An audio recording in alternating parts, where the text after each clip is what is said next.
dia, família DNA Cast! Como vão? Segunda-feira, 7 da manhã, 1º de agosto, Duda, início de um mês incrível. Eu acho que o convidado de hoje vai mudar não só o mês, mas o restante do ano, e o 2023 vai ser diferente, viu, Ronaldo? Duda, com certeza a gente vai trazer hoje tanto insight para a vida. Vocês não imaginam quanto aprendizado, quanto conteúdo através desse monstro aqui das finanças que a gente vai bater o papo, hein, Duda? Hoje o papo vai ser... não foge da prosperidade, né? É um dos componentes da prosperidade. A gente vai falar um pouco hoje sobre prosperidade financeira. Caramba, você que é empreendedor, você que está com problema físico, pessoa jurídica, pessoa física, você que tem problema financeiro, aumenta o volume desse rádio, não deixa de seguir agora o nosso Spotify, tá? DNA Cash. Não deixa de seguir a gente no canal do YouTube. Compartilhar, curtir, Sininho, meu tem que Deus, ativar tudo. Ativa tudo, porque hoje é pra vida. Hoje é o dia. Vai lá, galera. A gente vai soltar hoje, hoje a gente está subindo o nosso episódio. 11º episódio. E, galera, segue a gente. Por favor, ativa o sininho. Vai lá no YouTube. Ativa o sininho e compartilha aí com 3 pessoas. Pelo menos, né, Ronaldo? 3 pessoas já vai ajudar a gente. 3 pessoas pelo menos, tá? E hoje o bate-papo é com esse amigo, já posso considerar meu amigo, é meu consultor, provavelmente já é um futuro sócio, estamos estudando algumas coisas, e ele vai dar uma aula aqui sobre finanças, sobre planejamento, sobre economia. Inteligência financeira vai mudar a sua vida, seja seu CPF ou sua PJ. Hoje é o dia, hoje é ele. Esse cara nada mais menos Duda, do que consultor do Sebrae a nível nacional, cara. O cara, a responsabilidade é grande. Você apresenta, ele mesmo se apresenta, né? Nosso amigo Caio Casais, seja bem-vindo, irmão, ao nosso projeto DNA Cash. Tenho certeza que você vai contribuir de forma grandiosa hoje com muitas vidas, cara. Com certeza. Bom dia, gestão. Ronaldo, Duda, é uma satisfação estar aqui fazendo parte do projeto. Como eu sempre digo, novo mês, novas oportunidades de empreender. O meu lema, quem me segue sabe que é vamos empreender. O empreendedorismo é a força motriz de desafios, de conquistas, de novos resultados. Fico feliz aí com todas essas congratulações, me passa uma carga de responsabilidade muito grande e espero ajudar aí a todos os ouvintes e participantes aí do DNA Cash. Agradecer, estou à disposição para dirimir todas as dúvidas, né? Caso estejam ao meu alcance. Casais, a gente fala muito aqui de prosperidade, né? Já que a gente fala de empreendedorismo e produtividade. E a prosperidade tem uma relação direta com isso. E a gente acaba falando muito de passagem na Bíblia, de crescimento. E dinheiro o nome, é a palavra que é mais citada na Bíblia, né? Seja ele em termos de ouro, prata, dinheiro, finanças em si, né? O livro de Provérbios na Bíblia é um livro que traz muitos ensinamentos financeiros. E eu acho que o tema de hoje a gente vai transbordar na vida das pessoas, né? Sim. De alguma maneira. Melhorar a vida dela em algum aspecto relacionado a isso. Com certeza. Desculpa. O dinheiro é um dos fatores que levam à prosperidade. Então, precisa-se ter muito cuidado com a palavra dinheiro, porque ela é uma palavra muito pesada. E outros fatores para a prosperidade precisam ser levados em consideração. Então, às vezes, muita gente corre atrás do dinheiro e esquece de outros fatores que são muito importantes, como organização, como planejamento, como projetos, e se organizar para cumprir etapas e alcançar a prosperidade financeira, que nada mais é do que um objetivo conquistado, né? Quando eu dava aula de gestão financeira, eu sempre dizia, o que é gestão financeira? É o curso do dinheiro ao longo do tempo, passando por diversos agentes. Tem aquele que ganha, tem aquele que perde, tem aquele que se endivida, tem aquele que enrica. Então, nesse curso aí do dinheiro, existem aqueles que são mais preparados para utilizá-lo ou fazer bom uso, e existem outros que não têm uma preparação e um mindset bem preparado para que possa fazer o uso desse dinheiro ao longo do tempo. Falando dos gatilhos que você citou aí agora, e que tem uma relação no Brasil, que é um país altamente empreendedor, né? Invejam a gente pela capacidade que o brasileiro tem de empreender. Existe uma relação entre o empreendedor ter sucesso e ter uma vida pessoal desregrada, tem uma relação com isso? A pessoa que é desorganizada, que é desregrada, a empresa dele tem possibilidade de não ir à frente, de não prosperar? Com certeza, Ronaldo. Total possibilidade. Eu sempre digo nas mentorias, palestras e oportunidades que um CPF desregrado ele reflete diretamente no CNPJ. O que é que acontece historicamente, Duda Eduardo, com o, desculpe, Ronaldo, no Brasil? Nós brasileiros somos educados a estudar, a ir para a faculdade e não nos ensinam a ser empreendedores. E dentro desse processo, né, dessas falhas, a gestão financeira e o aprendizado de como lidar com o dinheiro é uma das falhas que mais acontece. Então eu atendo muitos empresários que a vida pessoal interfere diretamente no CNPJ. Eu trabalho com a regra que CNPJ forte faz com que o CPF fique forte. Só que há um caminho muito grande entre o sucesso da empresa e o investimento inicial. De barreiras, cicatrizes, crescimento. Quem é empreendedor sabe que a gente pula no abismo e tem que construir asas em queda livre. E o empreendedor às vezes perde o gás de aportar, de investir. O empreendedor não sabe calcular o seu prolabore, que é diferente de um salário, de um CLT. O empreendedor quer ter um custo de vida muito maior do que a empresa nos primeiros anos pode lhe oferecer. Isso gera frustração, endividamento da PJ, que culmina no insucesso da empresa e também da sua vida pessoal. E muito disso é ligado à palavra planejamento, que é resultado de curto prazo e não planeja. O que é que acontece dentro de empresa? A gente precisa ter um planejamento estratégico de longo prazo, operacional, que é de curto, e tático, que é de médio prazo. E essas etapas não são respeitadas e, como resultado, temos o que acontece na maioria das empresas, que é o fechamento das portas. Eu fico muito triste quando uma empresa fecha as portas. É mais um sonho que morreu e muitas das vezes, quase sua maioria, é por falta de uma palavrinha-chave chamada gestão, que é o que acontece. É tudo incrível que você falou, Casais, e a gente vê na prática, eu como empreendedor e como um gestor que tem uma relação muito grande com empreendedores, essa realidade dessa falta de aplicabilidade de tudo isso que você falou.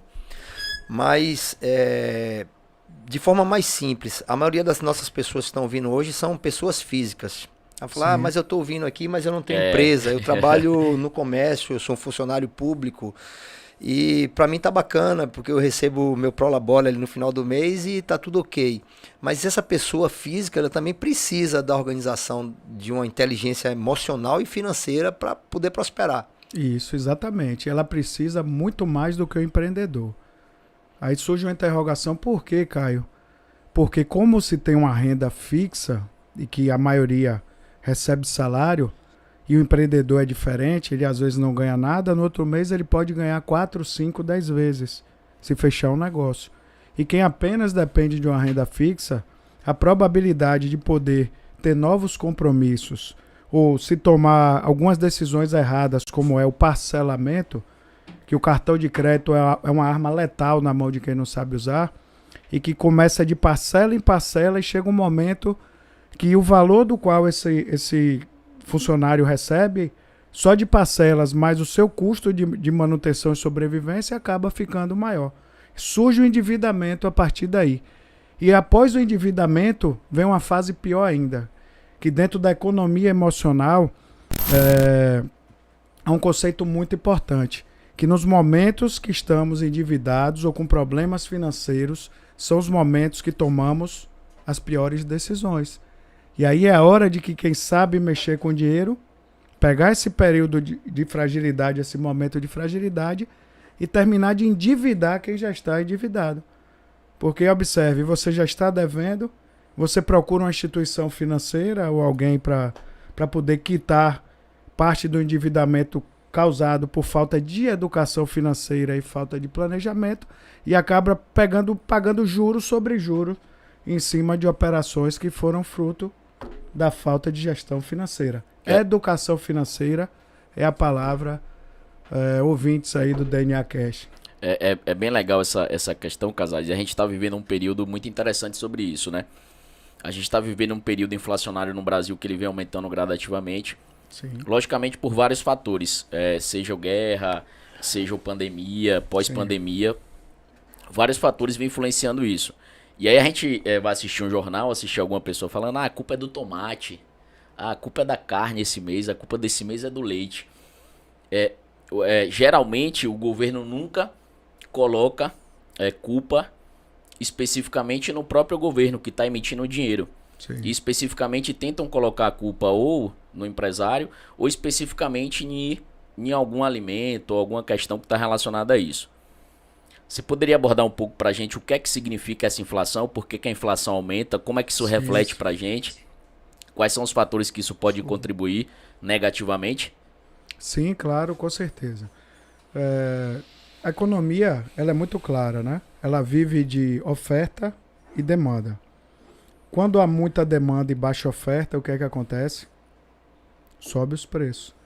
O que aconteceu com a pandemia, que é um dos fatores que eu alio, talvez o principal, além da guerra e da mudança também dos fatores de produção na China, que a China, quando os Estados Unidos saiu para explorar no século passado, no final do século passado, foi para pegar aquela mão de obra escrava e lá produzir a um custo mais barato, tendo em vista que insumos e o fator de produção pessoas era bem barato e produzir para ter um lucro maior nessa política mundial hoje globalizada. Só que a China agora, ela se tornou uma liderança mundial econômica e, segundo passo, se tornou também um polo tecnológico. Esse é um dos detalhes. O outro detalhe, você falou, a guerra. E o terceiro, a pandemia, que recursos escassos e necessidades maiores, infinitas, que nós, seres humanos, temos. O que é que aconteceu? Começou a se querer consumir e os preços, devido à escassez, oferta e demanda, subiram. E desde a pandemia, Ronaldo e Duda, outras questões aconteceram, principalmente com as políticas econômicas, para que fomentasse renda de quem perdeu o seu emprego, que mudou de profissão, se jogou crédito na economia, falando um pouquinho principalmente para empreendedores, Pronamp, a taxas boas. Você vê hoje falando um pouquinho de Selic. A taxa Selic está alta. Por quê? Para poder evitar que haja o consumo e mais o endividamento ainda, que se pegue empréstimos e que o crédito, que na verdade é uma taxa alta, ele pode gerar o endividamento desses empreendedores. Então, por outro lado, se usou muito o cartão de crédito. O volume de endividamento do brasileiro e também do parcelado aumentou no período da pandemia. Os aspectos emocionais foram impactantes na cultura das pessoas. Muita gente achou que ia morrer, reformou casa, começou a comprar. Observem hoje como é que os marketplaces estão posicionados. A pandemia teve um destaque muito importante no aumento do consumo via marketplace e as entregas para essas pessoas. Então, assim, para controlar um pouco o consumo, o governo deu uma subida na Selic para que tente também controlar essa questão das reduções de preço, que é muito oriundo desses três fatores: pandemia, da guerra e da China, com um novo posicionamento e uma nova dentro do mundo, né? Qualquer decisão chinesa hoje impacta nas grandes potências mundiais. Mas voltando para a realidade do dia a dia, pro cara que é assalariado, ele, como você falou, ele ficou reprimido ali durante um tempo, devido à pandemia, e ele sai e ele tem essa demanda reprimida e ele quer começar a consumir. Isso, quanto mais parcelas, mais facilidades o mercado der de crediário para ele, as financeiras de cartão de crédito, mais ele se seduz. Sim. Como ele controlar essa emoção? Como ele ter a consciência de que esse parcelamento irá prejudicá-lo à frente se ele tem o desejo de consumir algo, de estar inserido com um determinado produto no seu meio e tal? Como ter esse controle emocional? Ronaldo, é muito complicado. A palavra autocontrole, ela é uma palavra que nós temos que lutar contra nossos costumes, as nossas rotinas e mudar Todos nós sabemos que não é fácil. E ainda mais no mundo da tecnologia. Nosso celular está aqui, são computadores ambulantes, e os aplicativos estão piscando oferta, e as luzes estão, todos os holofotes ligados sobre nós. Então, é bem complicado. Mas assim, o primeiro passo é buscar educação financeira, entender que não pode se gastar tudo que se ganha. Após aprender essa primeira premissa, partimos para a segunda premissa, que é a de poupar e investir. No máximo, tentar gastar, comprometer 70% da sua renda por mês e 30% tentar investir. O que é investir? Em algo que traga rentabilidade, traga um retorno maior ao longo do tempo para aquele dinheiro. Eu atendi uma cliente recentemente que me encontrou muito feliz e sorridente, que fez um consórcio como investimento. Aí eu falei com ela, no segundo mês você para de pagar. Vamos abrir uma conta na XP e você vai colocar esse dinheiro lá. Você quer correr risco? Ações. Conservador? Um fundozinho para poder iniciar a sua jornada de investimentos. Aí eu expliquei a ela, levando como exemplo e falar um pouco sobre investir, se controlar, mudar, enfim, essa questão do autocontrole, que quem compra um carro financiado paga 2 carros. E quem compra um carro à vista paga um carro menos o desconto da negociação à vista. Então quem poupa vai ter oportunidades muito maiores de quem se endivida. A conta é simples. Mas assim, a nossa cultura impacta muito nessas questões. O brasileiro, hoje nós temos muito acesso, como eu falei, a cartão de crédito. E essa parcelinha do cartão, ela parece ali irrisória, só que quando ela acumula, e que o brasileiro não tem costume de fazer o seu fluxo de caixa pessoal, controlar tudo que entra e sai durante o mês, e além das suas despesas fixas, ver quais foram os seus excedentes. Um exemplo clássico, para mim, um mês crucial de endividamento do nosso Nordeste esse ano foi o mês de São João. Salões superlotados, eu tenho clientes que têm salão de beleza. O setor de roupas, vestuário, teve um boom muito grande. E as festas, o consumo, a hotelaria. Ou seja, quando chegou, até gravei um vídeo depois falando sobre isso. Quando chegou o mês de julho, que as pessoas caíram em si, as parcelas estão lá para pagar. O endividamento está aí. Aí eu lhe pergunto, se você não tem controle de educação financeira, como é que você vai quitar ou resolver um problema de que você gastou em 3, 4 dias para curar um desejo de 3 anos reprimido por conta da pandemia? Você fez 4 meses de seu salário em 4 dias de festa. Mas... educação financeira, falta de autocontrole, e a bola de neve começa e os remédios que eu já falei para tentar sanar esse endividamento são piores do que o próprio endividamento, que é juro sobre juro. Mas como explicar para o empreendedor, então? Duda, ele tem uma rede de pizzaria. Eu trabalho com moda, atendo o varejo de moda. Como explicar para os meus clientes do varejo que eu preciso educar o consumidor a ter uma educação financeira, e no momento desse que existe uma expectativa tão grande de consumo por parte dos empresários, esses consumidores eles se retraírem, não se empolgarem aí nos salões e estarem frequentes nos salões, a comprarem roupa, pedirem pizza, delivery, a estar nas festas. Como manter o equilíbrio? Essa pergunta sua é interessante, viu? Belo trocadilho. Porque uma hora você está como consumidor e outra hora você está como empreendedor. Como consumidor, você precisa se policiar. E como empreendedor, você precisa buscar os resultados da sua empresa. Então a resposta para o empreendedorismo é que esses mesmos aplicativos que estão aqui chovendo promoções, você também pode gerar esses leads, como você já faz. Então nós precisamos entender que somos agentes diferentes em determinados momentos da nossa vida. Eu sou empreendedor. Hoje eu cheguei aqui como parceiro, mas mais cedo eu já fui consumidor. Caí na tentação com as roupas e fiz um consumo fora do meu planejamento. Então, assim, são agentes, assumimos papéis diferentes dependendo da circunstância ao qual nós estamos inseridos em determinado momento. Casais falou um tópico bem interessante aí, Ronaldo, que é essa questão de investimento, né? Durante a pandemia a gente teve uma crescente imensa de bancos digitais. Nubank, Banco Inter, vários bancos digitais. Então, a população que tem celular não precisava ir mais numa agência bancária, ou entrar no telefone, ou preencher alguma coisa, preencher direto no celular e teve a facilidade. E aí surgiu vários tipos de investimento, né? Eu acho que a gente teve um aumento gradativo de conhecimento das pessoas em investimento. Eu acho que isso teve uma evolução. A gente vê muito hoje em redes sociais, Instagram, podcast, falando muito sobre taxa Selic, CDB, CDI. Logicamente que é um número muito pequeno, né, da população que investe ainda.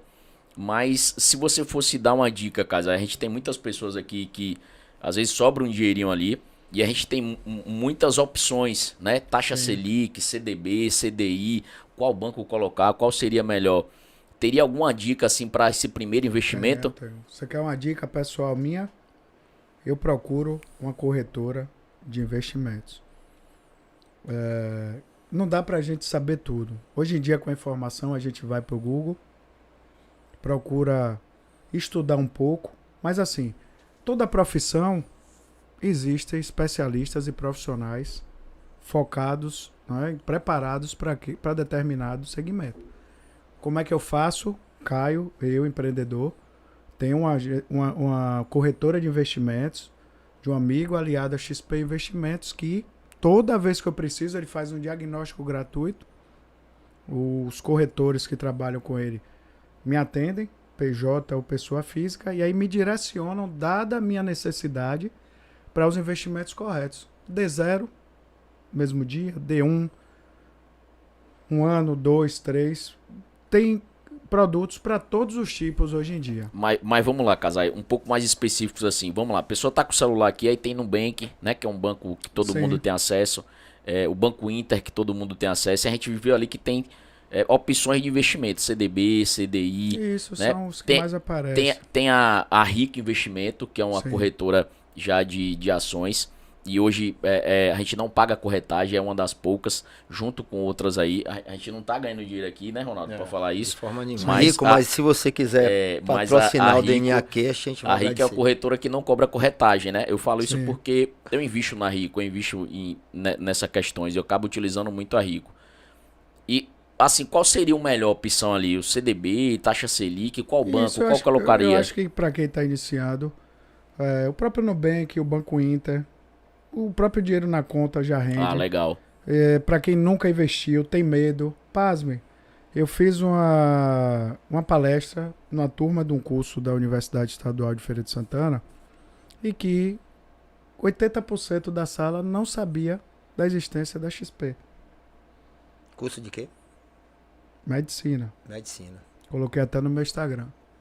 E aí uma aluna veio me perguntar que ela tinha comprado criptomoedas, onde ela colocar o dinheiro dela, porque ela queria realmente que aquela grana para ela fazer a especialização rendesse. E eu perguntei, ela não conhecia. Jacobina, a mesma coisa também. A gente acha, houve o crescimento sim dos investimentos e esse acesso dentro dos bancos digitais. Mas assim, se você... E que às vezes os próprios consumidores não sabem que dentro desses bancos digitais ali também você pode fazer esses determinados investimentos. Isso, exatamente. Que é como acontece no Inter, no Nubank. Eu acho que o que você falou sobre CDB, CDI, importante começar por aí. E se tiver alguém para assessorar, é mais importante ainda, que a minha dica é que, por exemplo, a XP, ela hoje tem os corretores que você pode fazer todo o diagnóstico e realizar bons investimentos. Valores pequenos, valores mais altos, pela PJ, pessoa física, enfim. Eu acho que o próprio formulário de cadastro, às vezes afasta uma pessoa simples ali de dar sequência numa plataforma dessa, porque é muita solicitação pessoal da vida do cara, e às vezes o cara com medo de tanta fraude na internet e tal, ele se assusta, né? Isso pode influenciar também. Mas assim, a política dessas empresas, o compliance dessas empresas exige, por exemplo, na XP hoje, você só abre uma conta PJ, dependendo do porte da empresa, se tiver balanço patrimonial.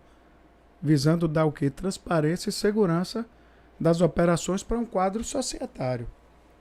Então eu tenho clientes que eu não consegui abrir, porque não ligam, né, para fazer a parte fiscal corretamente e ali produzir e gerar esses balanços patrimoniais ou balancetes trimestrais. Voltando para a pessoa física, pro o cara que está no dia a dia ali batalhando e tem o prolaborezinho dele e tal, e de repente começa o telefone a tocar, cartão de crédito já está estourado, começa a financeira a cobrar e a paz dele já não dorme mais, nervoso, não sabe o que fazer.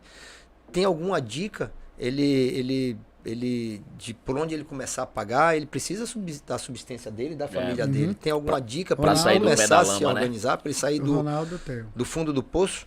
Tenho. O pior agente que ele vai encontrar para resolver esse problema se chama o tempo. Quanto mais tempo passa, é juro sobre juro. Então, procurar a instituição financeira ao qual ele está endividado, tentar renegociar com boas taxas e prazos. Observe que, às vezes, algumas instituições, quando passa muito tempo, eles têm uma política de renegociação e anistia de alguns valores. Mas isso é raro. Eu não incentivo ninguém a deixar 6 meses lá a dívida rolando e depois tentar ligar e negociar. Até porque o cara perdeu o crédito, já então, tá assim, desacreditado. Tentar renegociar em parcelas suaves que não impacte na sua renda mensal e nos seus custos fixos. Aí, essa dica é boa. Tá, mas vamos supor, Casais, que 70% desse débito se deve ao cartão de crédito. O cara vai entrar em contato com a financeira. Ele bloqueia o cartão dele e solicita uma negociação, porque o cartão não vai ser tão flexível como a gente pensa assim, vou facilitar para você e com a taxa menor, o cartão não vai querer isso. O cartão vai querer sangrar esse orçamento dele. Você prefere ir para o Serasa ou você prefere negociar por um erro que cometeu e uma falta de planejamento? Eu prefiro negociar do que perder o crédito. Então, assim, dentro de um processo de um erro de gestão financeira, você vai ter que ter algumas cicatrizes. E isso pode gerar um juro maior, pode gerar oportunidade para mudança de cultura, para tentar implementar o autocontrole e falar assim, eu vou quebrar o cartão de crédito agora.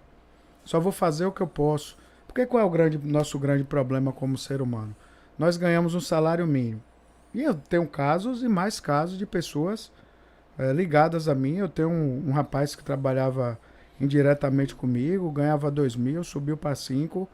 E ele está numa política de, sabe, comprando copiosamente, investindo como se tivesse com a renda tranquila de 50 mil reais. Mas é a cultura. Então o que é que deve se fazer? Aproveitar esse momento, é no momento da dor que nós devemos tomar as melhores decisões de mudança de cultura. Tem que ter a cabeça no lugar, porque consumismo é doença, falta de planejamento também é educacional e às vezes é ligado à própria psicologia, já é isso comprovado, que o consumismo também é ligado a muitos distúrbios, são gatilhos, enfim. Pegar o cartão de crédito, deixar bloqueado, se você não consegue, de fato, utilizá-lo e ainda ter um parcelamento, você vai, se usar o cartão com parcelamentos, vai acabar criando, tentando e cobrindo, como a gente diz no bom baianês, cobrindo o santo e descobrindo o outro. Então, em suma, sugiro fazer o bloqueio desse cartão e tentar parcelar, desde que não impacte na sua renda e consumo, não tentar manter o consumismo. Alguns mentores sempre dizem, tem que parar de comprar roupa, tem que parar de delivery, tem que parar de viajar excessivamente, nada em particular você. Um exemplo, dá para desconvidar o convidado, Duda, por favor? Ele falou, Ronaldo, não, de roupa e delivery. Os dois, ele não viu o tamanho de Duda, ele tá com forma de divisão aqui, viu, gente? Mas é bem compreensível o que você está falando. Então, assim, come todo final de semana fora. Só come o final de semana. Pede pizza toda quinta. Uma pizza no mês. Mas o cara, começa a se reeducar, né, Casais? Essa pessoa, Duda, e a gente já falou aqui alguns podcasts atrás, ela tem acesso ao Instagram e alguns meios de comunicação aí digital, e ela vê todo o meio que está em volta dela fazendo esse exercício diário aí, de todo final de semana tem que postar num restaurante bacana, tem que fazer uma viagem, tem que como mudar esse comportamento. O que Casais falou é bem interessante, é aquele contexto da afirmação, né? As pessoas querem afirmar uma realidade inexistente. Geralmente as pessoas não postam dores na rede social, né? Ninguém posta que tá em casa comendo algo simples. A pessoa quer postar quando tá no restaurante, quando tá consumindo alguma coisa. Isso. Então, muito dessa questão, como o Casais falou, é uma questão emocional, de afirmação. Então, a pessoa tem alguma dor ali e ela quer se autoafirmar por questões de financeira, de estar em algum lugar específico ou consumo excessivo. Isso é bem, bem interessante, que mostra a relação da dor, né? Algo específico. E a rede social trouxe consigo esses problemas que você acabou de falar, né? É a busca pela curtida, é mostrar o que há de melhor, é a vida feliz. E isso vai direcionando o ser humano a caminhos que são caminhos ruins para depois retornar à realidade, que é emocional, financeira, às vezes os próprios, eu digo em termos de relacionamento também, casais que não tem um relacionamento bom, mas que na rede social é a família feliz e modelo. E isso é bem preocupante para a gente hoje em dia. E nós acompanhamos muita gente que parte desse tipo de prática e que acaba, no final das contas, prejudicando. Para uma família que está começando a ser constituída e que tem uma criança nessa família, 5, 6 anos, já pode-se começar a falar sobre essa parte da inteligência financeira, de como essa criança se comportar, de como cuidar do dinheiro? Com certeza. Seria o certo? Eu acho que o primeiro passo para o empreendedorismo é na infância. No Sebrae, na plataforma online, existem cursos gratuitos de como transformar o espírito empreendedor. Alguns bancos, inclusive, você falou sobre bancos digitais, o Banco Inter. O Banco Inter tem conta para crianças. Inclusive a minha filha, de 9 anos, Laura, tem uma conta Banco Inter. Eu dou a mesada dela para ela fazer o bom uso do dinheiro. Sai, aí ela tem a mesada e ela tem que cumprir com as obrigações dela dos estudos para poder receber a mesada. E eu acho que nós também podemos incentivar o empreendedorismo dentro das nossas casas, na própria brincadeira, sabe, uma caixa registradora, vou fazer, né, uma empresa aqui, uma pizzaria, né, vou vender aqui no condomínio. Acho que é muito importante, porque o ser humano, desde a fase da infância, começa também a pensar um pouco sobre o que é negociação, o que é luta, que nós sabemos, somos empreendedores, como é ser empreendedor, é um mix de dança e calculadora na mão. Então precisa se entender que pensar em empreender não é só quando a gente passa na faculdade ou quando está se formando que a gente tem que utilizar a formação acadêmica com a prática, que muitos se formam e não têm, ou muitos nem vão para a faculdade. E que faculdade hoje também não é sintoma de sucesso. Né? Não é, na verdade, os conceitos estão mudando hoje no mundo. Temos aí, dentro dessa chuva de informações, diversos cursos e preparações para todas as áreas. Você quer ser design? Você tem.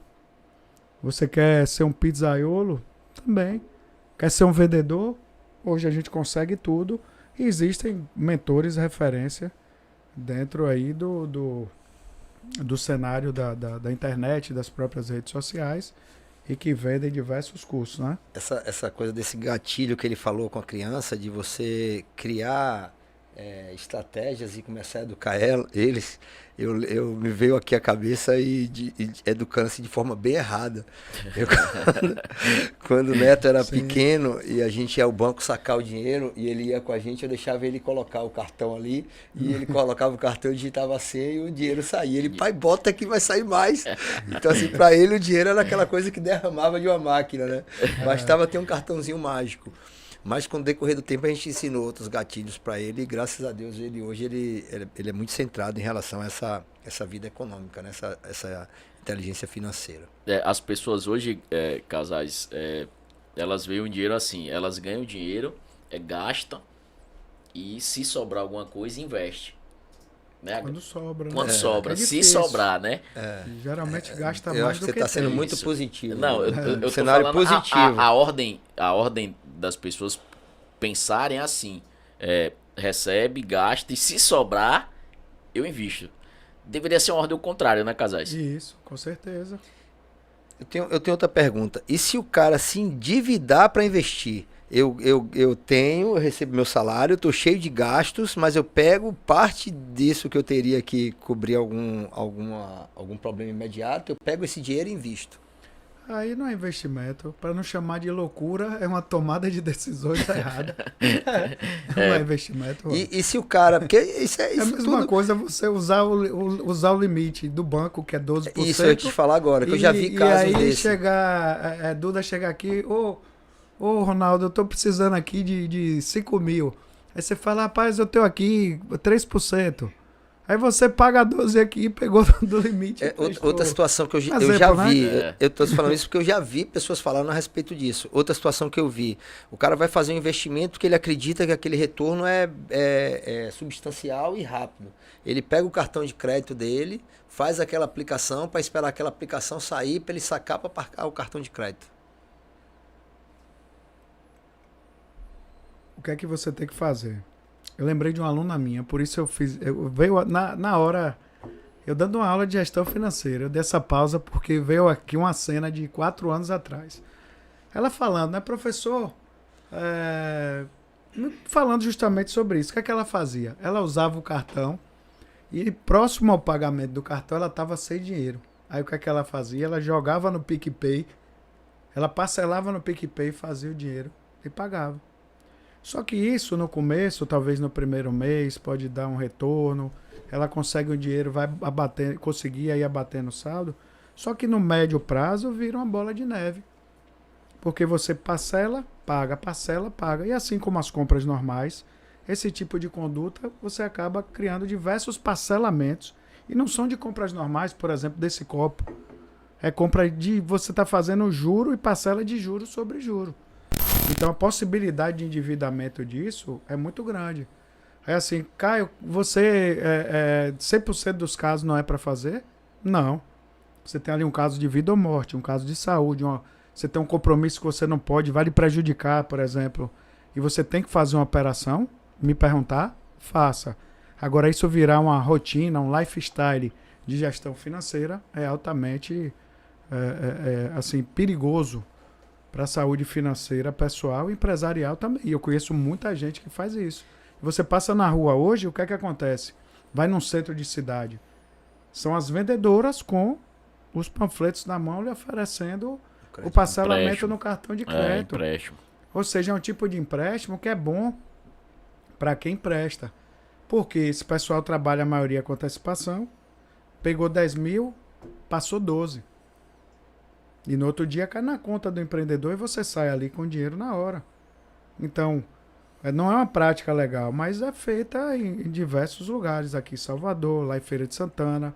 Quando eu vou no comércio de Feira de Santana, eu tenho que ficar assim, desviando, porque essas vendedoras, que elas recebem comissão para poder não só panfletar, mas em cima das vendas, são assim, altamente invasivas na abordagem em relação às pessoas na rua. Para pegar gente o quê? Desprevenido, né? Gente o quê? Que tá Frágil. Gente o quê? Endividada. Gente o quê? Que está procurando um meio de resolver um problema com o emocional abalado, economia financeira, e ao invés de resolver um problema, está criando um problema ao cubo. Um problema maior.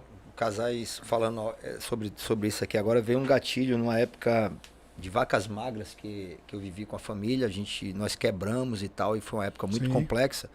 E aí quando você fala, no caso de vida ou morte, aí, por exemplo, a feira da quinzena, a feira do final do mês, é um caso de vida ou morte. Você precisa ir ali para o seu supermercado, e os supermercados te abrem crediários para você parcelar, e aí você vai e acaba você se perdendo, Duda. Porque você está vivendo um momento de conflito pessoal, está sem dinheiro, e você precisa, de qualquer forma, se presentear de alguma forma. Então você chega ali, às vezes, vê uma garrafa de vinho, compra uma garrafa de vinho desnecessário.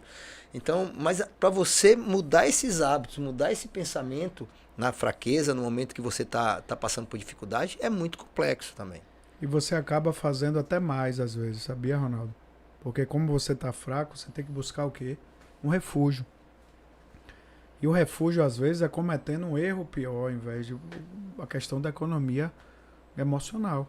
Então, nós, devido a esse excesso, essa chuva de leads, de patrocinados, que hoje em dia a internet, né, uma força de vendas hoje, grande parte de empreendedores tem trabalhado na internet para poder soltar os seus produtos, tudo é monitorado. A gente digitar aqui, quero parcelar no cartão de crédito, quando abre aqui está piscando patrocinados no Instagram de empresas que realizam essa prática. É E agora no WhatsApp. Então a gente precisa ter muito cuidado. Não quer comprar, desinstala o Wish, desinstala a Shopee, desinstala o Mercado Livre, desinstala todos eles. Não quer mostrar ou ter que mostrar no Instagram, passa um tempo, desativa a conta, usa só o da empresa. Enfim, procura assim soluções para poder evitar. Recomeçar é preciso. O ser humano precisa se reinventar. E são nos momentos de crise, o próprio capitalismo diz, né, a lei do capitalismo, que são nos momentos de crise que o capitalismo se renova. O ser humano também precisa fazer dessa forma. Porque se não fizer, a tendência é ir para o caminho ruim, que são os problemas emocionais, que é suicídio, enfim, que são, hoje em dia, tem sido muito comum as doenças mentais, os problemas emocionais fazer parte da nossa vida, porque o ser humano quer viver o que não pode, quer ter o que não se pode ter. E é muito difícil. Antigamente a gente não tinha celular. Né? Isso... Não chegava. Chegava para você, Ronaldo, você tem 53 anos, chegava essa chuva de informações? Não. Chegava para você? Mas eu acho que se tivesse um DNA genético nessa coisa do consumo, eu acho que nós, né, como população, a gente herdou muito isso das gerações passadas também, né? Mesmo sem ter celular, esse consumo, desde quando apareceu o rádio, eu acho que já, não sei, eu chuto, mas desde quando apareceu o rádio, os comerciais de televisão, o desejo por consumir é intrínseco no ser humano. Exatamente, é um pecado do ser humano. Essa questão que você falou, Ronaldo, da compra da feira do mês, né? Isso é uma questão muito brasileira. O norte-americano, os americanos não têm esse tipo de compra, né? Por que isso aconteceu muito no Brasil? Por causa da inflação. Os períodos, em anos atrás, a gente já teve 7 moedas, se eu não me engano. E anos atrás, os preços, a inflação chegou a 2, 3 dígitos, né? Alguns anos no Brasil. E os preços eram mudados, botavam um preço de manhã e à tarde já tinha outro preço. Tinha a etiquetazinha que era a famosa, o etiquetador, né? Botava a culpa no cara que colocava os preços, o cara da etiqueta. E aí o que é que os brasileiros começaram a fazer? Eles começaram a fazer a compra do mês. Então, um exemplo, ele ia lá, comprava com medo de o preço alterar no final do dia ou de 2, 3 dias depois. Então o brasileiro começou a fazer essa compra para 30 dias, para 15 dias. A gente tinha um colega americano no mestrado que ele achava muito estranho. Quando eu morava em Brasília com quatro amigos, né? Sim. E tinha um americano que morava junto com a gente. E quando a gente ia no supermercado fazer compra para 15 dias, ele achava meio estranho. Então, essa cultura a gente adquiriu de comprar de 15, 30 dias por causa da inflação, né? O brasileiro com medo, isso foi passando culturalmente. E eles não têm essa cultura, então eles compram ali geralmente para ou como consumir naquele dia, ou 2, 3 dias. Por quê? Porque a inflação no país, né, de onde ele veio, é controlada. Mas tem outro detalhe também. Onde você compra. Por exemplo, você não tem como ir todo dia no mercado que tem um preço mais de atacado. Infelizmente aqui no Brasil, o poder de compra do brasileiro é menor do que o americano. E ele não dá para viver também comprando no mercado do bairro. Então é outro fator que impacta nessa questão de fazer a feira, além que é diferente dos Estados Unidos, que você tem um poder aquisitivo maior, você tem preços mais equilibrados. E aqui não, você compra na padaria do bairro. Ah, vou comprar aqui um leite. Uma caixa de leite, tá, salvo engano, R$9. Se você for no atacado, é 7. Então o brasileiro tem isso também na cultura, além dessa questão da inflação, que é bem interessante. Casais, eu me coloco muito na dor do cara que tá ali ouvindo a gente, né? Que tá começando a vida dele, com as dificuldades, com os sonhos, com as metas dele e tal, para ser alcançadas. e nós passamos por isso aí com certeza. Sim. O cara sai para trabalhar às vezes e ele tem a necessidade de pegar um ônibus e horas ali naquele transporte e tal, para ir e cumprir a carga horária dele, ou seja, na escola, ou no empreendimento, ou no trabalho e tal, independente de onde quer que seja. E de repente, como você falou ali, ele recebe um benefício extra no trabalho, ou a coisa dele começa a dar certo, e ele quer sair dessa do ônibus. Ele não quer mais, não suporta mais ônibus, ele quer mudar, ele quer ir pro carro dele. Uhum. Algumas perguntas.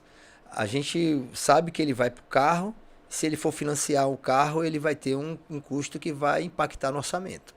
Pode trazer problemas no futuro. Até porque não tem só o carro, tem a manutenção, tem o seguro, que o cara nunca pensa nisso. O cara não pensa que tem um combustível e que ele vai andar X quilômetros por dia e que o transporte era R$3 e de gasolina ele vai gastar, de combustível ele vai gastar mais do que R$3. Então tem o impacto da parcela do carro, tem a manutenção, tem o seguro, tem o combustível, tem o IPVA, tem um monte de coisa. Esse cara, a gente diz para ele frustrar o sonho dele, cara? Diz. Começa por uma moto. Se ele não levar em consideração o aspecto segurança, estou querendo incentivar ninguém a comprar moto. Mas assim, geralmente quem sai do ônibus vai para uma moto. Que essa conta, essa equação de parcela ou consórcio versus custo de combustível é bem menor do que um carro. Então, hoje em dia, além desses aspectos de financiamento do carro, existem os mentores que são anti-imobilização. Imobilizar imóvel, carro, e que, por exemplo, Natália Cury, né, fazem as contas de se é melhor alugar o carro, alugar a casa ou imobilizar o recurso e pegar e investir.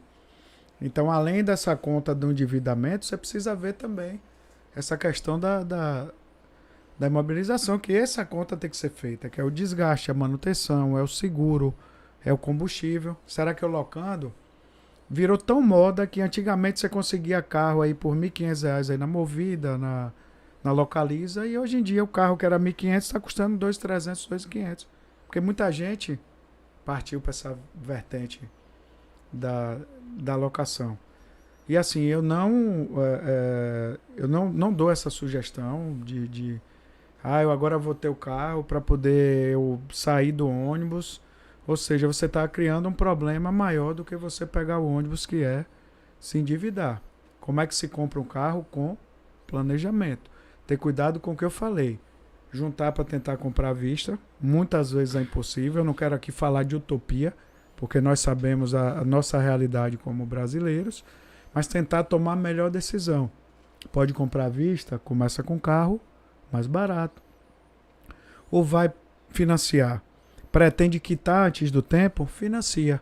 Se é algo mais duradouro que não vai ter condição de quitar, faz um consórcio, que a taxa de administração é menor. E no final a gente chega àquele conceito chamado gestão financeira. Tomar a melhor decisão e que impacte menos na tua renda, na tua vida, no teu emocional e na tua vida pessoal como cidadão. Porque não adianta mostrar que tem e resolver um problema e aqui criar um problema muito maior. Eu recordo a compra do meu primeiro carro, 0. Tive carros usados e tal. Meu primeiro carro, inclusive quando eu comprei, eu troquei parte dele no celular, um tijolão, PT 550. O meu primeiro carro era um Gol a álcool e um dia eu lavando esse carro, eu olhei, vi algo estranho na porta e fui lá, esfreguei, aquela mancha não saía. Falei, o que está acontecendo? E eu me afastei um pouco quando eu olhei, tinha escrito táxi. Eu comprei um carro que era táxi e não sabia, porque o cara tinha... Eu não tive a capacidade nem de olhar o documento de tão empolgado e tal, que eu estava em ter aquele carro. Mas quando eu fui comprar o meu primeiro carro, eu dei uma sorte absurda que o vendedor gostava de mim.